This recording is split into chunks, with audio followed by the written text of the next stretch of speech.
Bonjour à toutes et à tous. Pour quiconque prépare la certification CBAP, l'analyse de la stratégie, c'est le domaine de connaissances fondamentales. C'est vraiment le point de départ de tout projet.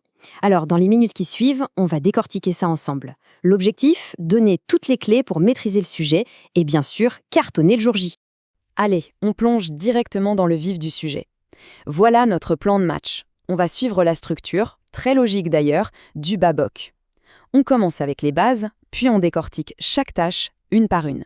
Et bien sûr, à la fin, en bon récap pour que tout soit bien ancré. C'est parti! Ok, première étape, posons les fondations. Qu'est-ce que c'est au juste l'analyse de la stratégie? Et surtout, pourquoi est-ce que c'est le socle de tout changement qui a du sens? Alors, le point essentiel à retenir, c'est que ça va bien au-delà d'un simple plan sur papier. Non, non! C'est un vrai travail collaboratif pour définir le pourquoi d'un changement et ensuite le comment. Pensez-y, au lieu de juste dire « il nous faut un nouveau CRM », l'analyse stratégique, elle, nous force à nous demander « pourquoi ?» Quels sont les vrais problèmes avec l'outil actuel? Et qu'est-ce qu'on attend concrètement du nouveau? Et là, ce qui est super intéressant, c'est de voir comment les 6 concepts de base du bac CCM s'appliquent ici. C'est comme un puzzle. Le besoin nous dit de creuser. Le changement nous pousse à imaginer l'avenir. La valeur, elle, nous demande de justifier l'effort. En fait, c'est la charpente de toute notre réflexion. Bon, les bases sont là. On passe à la première tâche, analyser l'état actuel. Autrement dit, faire un état des lieux. C'est le point de départ. Impossible de faire sans si on veut réussir un projet de changement.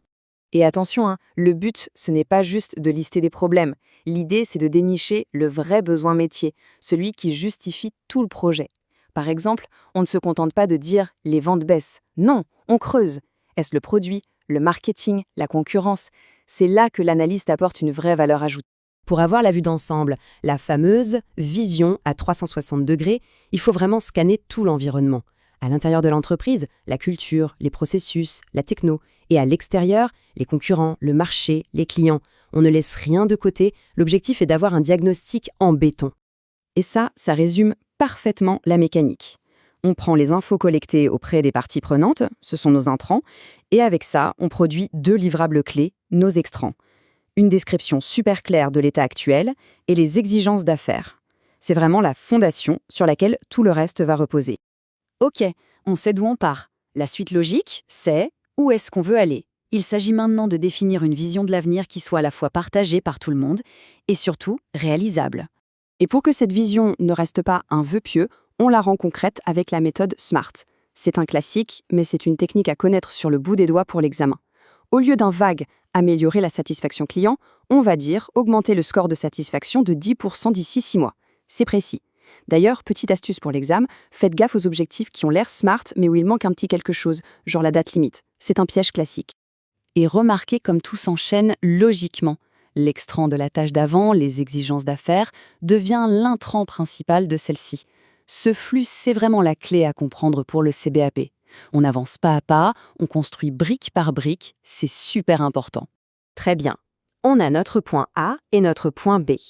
Mais entre les deux, il y a un chemin semé d'embûches potentielles. Il est donc temps de parler de ce qui pourrait mal tourner, les risques. Et un aspect crucial de l'analyse des risques, c'est le facteur humain. Il faut comprendre l'attitude des parties prenantes. Est-ce qu'on a affaire à des joueurs prêts à miser gros sur une nouvelle techno pour un gain énorme, ou plutôt à des gens prudents qui préfèrent la sécurité d'une solution qui a fait ses preuves? Leur profil va complètement orienter la stratégie qu'on va pouvoir recommander. En gros, cette tâche, c'est un peu un entonnoir. On y met nos objectifs, la valeur qu'on espère, les influences extérieures, et à la sortie, on a un livrable hyper puissant, les résultats de l'analyse des risques. C'est une cartographie claire des obstacles. On arrive enfin au bouquet final. C'est le moment où on assemble toutes les pièces du puzzle. On combine tout ce qu'on a appris pour dessiner le plan d'action, la feuille de route, la stratégie de changement. Et là, le but du jeu, ce n'est pas de sortir une idée de son chapeau, non. C'est d'évaluer plusieurs options, plusieurs chemins possibles. On les compare et on justifie de façon super solide pourquoi telle approche est la meilleure, celle qui offre le meilleur compromis entre la valeur, les coûts et les risques.